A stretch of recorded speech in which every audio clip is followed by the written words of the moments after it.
अस्सलाम वालेकुम। Welcome to my channel voice over by Amna Shah. I hope कि आप खुश होंगे। कहानी शुरू करने से पहले आपसे रिक्वेस्ट है कि अगर आपको मेरा कंटेंट पसंद आता है तो प्लीज़ मेरे चैनल को सब्सक्राइब करें और लाइक करें। आइए कहानी का आगाज़ करते हैं। मैंने अमजद को गिरफ्तार करने का फ़ैसला कर लिया। इसके अलावा मैंने कामों को भी गिरफ्तार करके दोबारा पूछगछ करनी थी। दोपहर के 4 बजे होंगे जब मुझे एक कांस्टेबल ने आकर बताया कि नंबरदार का बेटा मुझसे मिलना चाहता है। मैं इसकी आमद पर हैरान हुआ कि क्योंकि मुझे बताया गया था कि 4-5 दिनों बाद इसकी वापसी होगी और इस हिसाब से इसे अभी 2 दिन बाद आना था। बहरहाल मैंने कांस्टेबल से कहा कि इसको भेज दो। थोड़ी देर बाद एक खूबसूरत और सेहतमंद जवान अंदर आ गया। उसके चेहरे से दुख और गम साफ नज़र आ रहा था। उसकी आंखें सुर्ख नज़र आ रही थी जिससे जाहिर होता था कि वो रोया भी होगा। मुझे बताया गया था कि पहलवान के साथ अगर किसी की यारी है तो वो नंबरदार का बेटा है। मैं इसकी जज्बाती कैफियत को समझ रहा था। मैंने उसे बिठाया और उसके दोस्त की मौत का अफसोस का इजहार किया। वो और ज़्यादा जज्बाती हो गया। उसके मुंह से बात नहीं निकल रही थी। वो बोलना चाहता तो उसकी आवाज़ रुंध जाती थी। तुम्हें तो 2 दिन बाद आना था, मैंने उससे पूछा। फिर इतनी जल्दी कैसे आ गए? मुझे एक आदमी ने खबर कर दी थी, उसने अपने ऊपर काबू पाकर कहा। मैं फौरन वापस आ गया। उन्होंने मेरे यार को मार दिया है। ये क्या हो गया है? किसने मार दिया है तुम्हारे यार को? मैंने पूछा। तुम किन लोगों की बात कर रहे हो? इन्हीं बेगैरतों ने, उसने गुस्से से बाएं हथेली पर दाएं हाथ का मुक्का मारते हुए कहा। खून सफ़ेद हो गया है। तुम्हें किस पर शक है? मैंने उसकी बात काट कर कहा। इसका नाम बताओ, मैं उल्टा लटका दूंगा। शक नहीं है, उसने कहा। मुझे यकीन है कि पहलवान को उसके भाई अमजद और गामू ने मिलकर मारा है। इस यकीन की कोई वजह तो होगी, मैंने कहा। हाँ, पहलवान बड़ा गैरतमंद था, उसने कहा। अमजद की बीवी और गामू में यारी थी। इस बात का अमजद को इल्म था, लेकिन वो जानबूझकर बेगैरत बना हुआ था। अमजद का घर पहलवान के घर की पिछली गली में था। पहलवान को इन नाजायज़ ताल्लुकात का इल्म हो गया था। नंबरदार का बेटा, जिसने अपना नाम फयाज बताया, उसने बड़ी तफसील से हर बात सुनाई थी। पहलवान इसके साथ हर राज वाली बात कर लिया करता था। मैं तवालत से बचने के लिए आपको मुख्तसरन बता देता हूँ। अमजद और गामू की आपस में बड़ी यारी थी और अक्सर गामू उसके घर आता जाता था। फिर नौबत यहाँ तक पहुँची कि गामू अमजद की गैर मौजूदगी में भी इनके घर आने लगा। पहलवान को इस बात का इल्म हुआ तो उसने अमजद को समझाया कि गामू जैसे लोफर आदमी का यूं घर में आना जाना ठीक नहीं है और वो इसको बंद कर दे। मगर अमजद ने उसे उल्टा डांट दिया कि वो इससे बड़ा बनने की कोशिश ना करे और अपने काम से काम रखे। इन्हीं दिनों अमजद ने घर में एक नया कमरा बनवाया।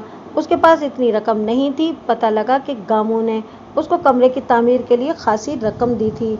इसके बाद गामू का अमजद के घर में आना जाना बहुत ज़्यादा हो गया। अमजद की बीवी उम्र में अमजद से खासी छोटी थी और शक्ल सूरत की भी अच्छी थी। अमजद सारा दिन होटल पर होता था और रात देर से घर आता था। ऐसे में इसकी बीवी ने गामू से दोस्ती गांठ ली। एक दिन पहलवान ने गामू को अमजद के घर से निकलते देख लिया तो उसको पकड़ लिया और कहा कि अब इधर नज़र आया तो जान से जाएगा। गामू का उठना बैठना गुंडे बदमाशों के साथ था। उसने डरने की बजाय तुर्की बतुर्की जवाब दिया। इस पर पहलवान को गुस्सा आ गया और वो घर से कुल्हाड़ी लेकर आया। कुल्हाड़ी देखकर गामू भाग गया। इसी रात को अमजद होटल बंद करके आया तो पहलवान इसके घर चला गया और उसे समझाया कि अगर इसने गामू का इस घर में आना जाना बंद न किया तो वो गामू को भी मार देगा और अमजद की बीवी को भी। उसकी ये बात सुनकर अमजद बिगड़ गया और उसने पहलवान से कहा कि वो इसकी बीवी पर इल्ज़ाम ना लगाए वरना इसका भी हाथ उठ जाएगा। इस पर बात बढ़ गई और पहलवान ने बड़े भाई को बेगैरत और औरत की कमाई खाने वाला कह दिया। पहलवान ने ये सारी बातें अपने दोस्त फयाज को बताईं। फयाज ने एक रोज़ गामू को पकड़ लिया और इसे समझाने की कोशिश की, लेकिन गामू ने उल्टा धमकियां देना शुरू कर दी कि अपने यार को संभाल कर रख वरना इसे पार कर देंगे। फयाज कोई कमज़ोर आदमी नहीं था और ना ही कोई कमी कमीन कि गामू जैसे लोफर लफंगे की धौंस में आ जाता। उसका बाप नंबरदार था। उसने गामू को नंगी गालियां दी और कहा कि वो इसे कस्बे से निकलवा देगा। इसके जवाब में गामू ने भी फयाज को गालियां दी और इससे कहा कि धमकियां भी दी और कहा कि वो इससे भी निमट लेगा। फयाज ने मुझे बड़ी तफसील से और बड़ी लंबी बात बताई थी। मैंने आपको मुख्तसरन ये बयान सुनाया है। میں نے فیاض کا شکریہ ادا کیا اور اس سے کہا کہ وہ مطمئن ہو کر چلا جائے، میں اس کے جگری یار کے قاتل کو پھانسی پر لٹکواؤں گا۔ وہ چلا گیا۔ فیاض نے میرے شک کو یقین میں بدل دیا تھا۔ میں نے وقت ضائع کیے بغیر کارروائی کرنے کا فیصلہ کر لیا اور اسی وقت ASI کو بلا کر کہا کہ وہ امجد کے ہوٹل پر جائے اور اسے گرفتار کر کے لے آئے۔ میں نے اس سے خاص طور پر کہا تھا کہ ہتھکڑی لگا کر لائے۔ ASI کے جانے کے بعد میں نے ایک ہیڈ کانسٹیبل اور ایک کانسٹیبل کو گامو کی گرفتاری کے لیے بھیجا۔ مجھے گامو پر بڑا غصہ تھا کیونکہ وہ بڑی مکاری سے مجھے چکر دے گیا تھا۔ تقریباً آدھے گھنٹے بعد ASI امجد کو لے کر آ گیا۔ اس کو ہتھکڑی لگی ہوئی تھی۔ اس نے میرے سامنے آتے ہی واویلا شروع کر دیا کہ یہ ظلم ہے، ایک تو اس کا بھائی قتل ہو گیا ہے اور دوسرا اسی کو ہتھکڑی لگا دی گئی ہے۔ میں نے اس کی بکواس سننے کی بجائے ASI سے کہا کہ اسے حوالات میں بند کر دے۔ ASI اسے گھسیٹ کر وہاں سے لے گیا۔ اس کے بعد ہیڈ کانسٹیبل اور کانسٹیبل گامو کو بھی لے آئے۔ گامو کی حالت بری ہو رہی تھی۔ ہیڈ کانسٹیبل نے ہتھکڑی کا دوسرا سرا پکڑ رکھا تھا اور موٹے تازے کانسٹیبل نے اس کے بالوں کو مٹھی میں جکڑا ہوا تھا۔ گامو کا ایک ہونٹ پھٹا ہوا تھا اور اس کے چہرے سے اذیت کا اظہار ہو رہا تھا۔ لگتا تھا کہ اس کی اچھی خاصی ٹھکائی کی گئی ہے، ایسا میری ہدایت پر ہوا تھا۔ گامو کو میرے سامنے کھڑا کر دیا گیا۔ اس کی ساری بدمعاشی ہوا ہو گئی تھی اور وہ رحم طلب نظروں سے میری طرف دیکھ رہا تھا۔ اگر سچ بولو گے تو فائدے میں رہو گے، میں نے اس کی آنکھوں میں آنکھیں ڈال کر کہا۔ بولو، پہلوان کو کس نے قتل کیا ہے؟ مجھے کیا معلوم جی، اس نے نظریں چرا کر کہا۔ میں کیسے بتا سکتا ہوں کہ پہلوان کو کس نے مارا ہے؟ وہ تو تمہارا باپ بھی بتائے گا، اور وہ جو تمہارا دوسرا باپ ہے نا، وہ بھی پکڑا گیا ہے۔ میں نے اس کے ساتھ پرانا اور آزمودہ داؤ کھیلا اور کہا، اس نے سب کچھ بک دیا ہے اور وہ تمہارا نام لے رہا ہے۔ آپ کس کی بات کر رہے ہیں حضور؟ گامو نے انجان بنتے ہوئے کہا۔ میں کچھ سمجھا نہیں۔ میں نے کانسٹیبل سے کہا کہ اسے حوالات کا نظارہ کرا کے لائے۔ میں نے اسے سمجھا دیا کہ دور سے ہی اسے حوالات میں بند امجد دکھا دے اور کوئی بات کرنے کا موقع نہ دے۔ کانسٹیبل اسے لے گیا اور پھر واپس میرے پاس لے آیا۔ اب بولو، کیا کہتے ہو؟ میں نے کہا۔ اقبالی بیان دو گے یا؟ میں نے جان بوجھ کر بات ادھوری چھوڑ دی۔ قتل میں نے نہیں کیا، گامو نے میرے آگے ہاتھ جوڑ کر کہا۔ آپ میرا یقین کریں۔ پھر کس نے کیا ہے؟ میں نے کہا۔ وہ تمہارا باپ تمہارا نام لے رہا ہے۔ وہ جھوٹ بولتا ہے حضور، گامو نے تڑپ کر کہا۔ اس نے خود… وہ کہتے کہتے رک گیا اور پریشانی سے میری طرف دیکھنے لگا۔ آگے بولو، میں نے میز پر چھڑی مار کر کہا۔ کیوں حرام موت مرنا چاہتے ہو؟ اس نے خود پہلوان کو گولی ماری تھی، گامو ایک دم ایسے بولا جیسے پھٹ پڑا ہو۔ وہ کوئی عادی مجرم تو تھا نہیں کہ قتل جیسا جرم ہضم کر لیتا۔ جب اس نے دیکھا کہ اس کی اپنی گردن پھنس رہی ہے تو وہ بول پڑا۔ میں نے اسے اقبالی بیان دینے کے لیے تیار کر لیا۔ اس نے بڑا لمبا بیان دیا جس میں اس نے میرے سوالوں کے جواب میں اس بات کا بھی اعتراف کیا کہ اس کے امجد کی بیوی کے ساتھ غلط قسم کے تعلقات تھے۔ میں یہ بیان آپ کو مختصر کر کے سنا رہا ہوں کیونکہ اس میں زیادہ تر انہی باتوں کی تصدیق کی گئی تھی جو مجھے مقتول پہلوان کے ماموں اور نمبردار کے بیٹے فیاض سے معلوم ہو چکی تھیں۔ گامو اور امجد کی دوستی تھی جو رفتہ رفتہ بڑھ کر رازداری والی دوستی میں بدل گئی۔ امجد کے ہوٹل پر کچھ چھوٹے موٹے جرائم پیشہ لوگوں کا اٹھنا بیٹھنا تھا۔ امجد اور گامو بھی ان میں گھل مل گئے اور بے تکلفی ہو گئی۔ وہاں وہ چھوٹا موٹا نشہ بھی کر لیتے تھے۔ گامو اکثر طوائفوں کے پاس جاتا تھا اور امجد کو بھی کبھی کبھار لے جاتا تھا۔ پھر آہستہ آہستہ گامو کا امجد کے گھر آنا جانا شروع ہو گیا اور اس کے امجد کی بیوی سے تعلقات ہو گئے۔ پہلوان کو یہ بات معلوم ہوئی تو اس نے امجد کے ساتھ جھگڑا کیا اور گامو کو بھی دھمکی دی کہ وہ امجد کے گھر نہ آیا کرے۔ ایک دن اسی بات پر بات بڑھ گئی اور پہلوان کلہاڑی لے کر گامو کو مارنے دوڑا۔ پھر کچھ دنوں بعد پہلوان اور امجد کا جھگڑا ہو گیا اور بات ہاتھا پائی تک پہنچ گئی۔ پہلوان نے امجد کو اور اس کی بیوی کو بغیرت کہا اور یہ بھی کہا کہ وہ ان دونوں کو قتل کر دے گا۔ اس سے اگلے دن ہوٹل پر محفل میں امجد نے اپنے دوستوں سے بات کی کہ اس کا چھوٹا بھائی اس کی جان کا دشمن بن گیا ہے۔ وہ جرائم پیشہ لوگ تھے اور چرس کے نشے میں بھی تھے۔ ان میں سے ایک نے مشورہ دیا کہ اس سے پہلے کہ پہلوان اسے قتل کرے وہ پہلوان کو صاف کر دے۔ وہیں بیٹھے بیٹھے قتل کا منصوبہ بن گیا۔ ایک دوست نے کہا کہ اس کے پاس پستول ہے، وہ امجد کو لا کر دے گا اور امجد پہلوان کو قتل کر کے اسے واپس کر دے۔ اس کا نام معراج تھا لیکن وہ ماجہ کہلاتا تھا۔ اگلے دن ماجے نے امجد کو پستول لا کر دے دیا۔ امجد نے گامو سے بات کی تو وہ اس کا ساتھ دینے پر راضی ہو گیا۔ दोनों ने मिलकर कत्ल का मंसूबा बनाया और रात को पहलवान के घर जा पहुंचे। दीवार के पास आकर गामू ने अमजद को अपने कंधे पर बिठाकर ऊपर उठाया। अमजद ने अपने जूते उतार दिए थे। दीवार पर पहुंचकर उसने गामू का हाथ पकड़कर उसे ऊपर खींच लिया।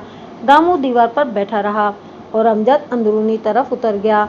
इनमें ये तय था कि गामू दीवार पर रहकर बाहर का ख्याल रखेगा। अमजद अंदर चला गया। फिर थोड़ी देर बाद धमाके की आवाज़ आई और इसके बाद अमजद जल्दी जल्दी आता नजर आया। गामू ने अमजद को हाथ पकड़कर ऊपर खींचा। इसी दौरान पहलवान की बीवी की आवाज़ सुनाई दी जो इन्हें ललकार रही थी, मगर वो दोनों दीवार से बाहर कूद गए। अमजद ने अपने जूते हाथ में पकड़े और वो दोनों तेजी से भागने लगे। जरा आगे जाकर अमजद ने जूते पहन लिए और वो दोनों कच्चे रास्ते से निकलकर पक्की सड़क पर आ गए। पक्की सड़क पर चढ़ने से पहले अमजद ने चली हुई गोली का खाली खोल निकालकर फेंक दिया और पिस्तौल गामू को दे दिया। गामू पिस्तौल अपने घर ले गया और अगले दिन माजे को दे दिया। अमजद और गामू एक लंबा चक्कर काटकर मुखालिफ सिम से गांव में दाखिल हो गए। फिर अमजद शोर सुनकर पहलवान के घर चला गया। इसके बाद के वाकयात मैं आपको शुरू में सुना चुका हूँ। गामू ने नई बात ये सुनाई कि इसके बाद उन्होंने नंबरदार के बेटे फैयाज को भी कत्ल करना था। मैंने सारा बयान तहरीर करके उस पर गामू का अंगूठा लगवा लिया। यहाँ से फारिग होने के बाद मैंने गामू को एक कमरे में बंद कर दिया और हवालात से अमजद को बुलवा लिया। जब अमजद को मेरे पास लाया गया तो मैंने गामू को हवालात में बंद कर दिया। मैं नहीं चाहता था कि अमजद के बयान देने से पहले वो दोनों आपस में कोई बात करें। मैंने अमजद को कहा कि वो दीवार के साथ लगकर खड़ा हो जाए। वो चुपचाप जाकर दीवार के साथ पुश्त लगाकर खड़ा हो गया। मुझे पता था कि वो इस तरह अपनी तौहीन और तजलील महसूस करेगा। ऐसे हरबे बेशुमार होते हैं जो पुलिस वाले मुजरिमों को ज़हनी अजियत पहुंचाने के लिए इस्तेमाल करते हैं। इनमें से एक हरबा नंगी गालियां भी है। गामू को तुम देख चुके होगे, मैंने इससे कहा। इसने सब कुछ बक दिया है। अगर तुम इकबाली बयान दे दोगे तो फ़ायदे में रहोगे। अगर तुम इकबाली बयान नहीं देना चाहते तो मुझे इसकी ज़रूरत भी नहीं है। मेरे पास मौके का गवाह मौजूद है। बोलो, बयान दोगे या नहीं? वो मुँह से कुछ ना बोला, सर को हाँ के अंदाज में हिलाया। मैंने इससे बयान ले लिया जो गामू के बयान से मुख्तलिफ नहीं था। इसके बाद आला कत्ल की बरामदगी ज़रूरी थी। गामू ने अपने बयान में बताया था कि वारदात के बाद उसने पिस्तौल माजे को वापस कर दिया था। मैंने अमजद से माजे का पता पूछा और एएसआई से कहा कि वो कांस्टेबल को साथ लेकर जाए और माजे को गिरफ्तार करके उसके घर से पिस्तौल भी बरामद करके ले आए। एएसआई तजर्बेकार था और इस कामों का माहिर समझा जाता था। इसके बाद मैंने दोनों के खुरों के मोल्ड बनवाए। अमजद के मैंने नंगे पाँव वाले खुरे का मोल्ड भी बनवाया। ये जाए वारदात पर पाए जाने वाले खुरों से मिल गए थे। अमजद के जूतों के तलवे में चमड़े का टुकड़ा लगा हुआ था। उसने वारदात के वक्त भी वही जूते पहन रखे थे। एएसआई माजे को गिरफ्तार करके ले आया था। इसके घर से आशारिया 32 का पिस्तौल भी मिल गया था।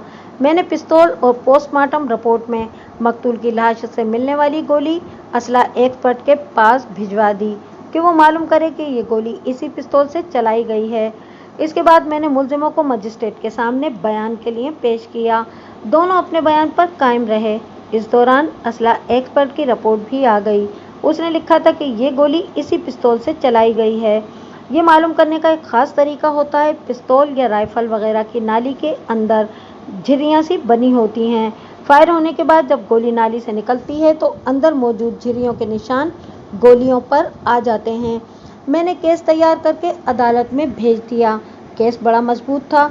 इसमें मैंने मकतूल के मामू नंबरदार के बेटे फैयाज के बयानात भी दिलवाए। मुलजिमों का वकील कुछ भी न कर सका। जज एक हिंदू था। मुझे आज भी उसका नाम याद है। उसका नाम लाला रामलाल भील था। उसने अमजद को सजाए मौत और आनत जुर्म में गामू को 5 साल कैद बामशक्कत सुनाई। इसके अलावा माजे को असला एक्ट के तहत नाजायज़ असला रखने के जुर्म में 1 साल कैद बामशक्कत सुनाई।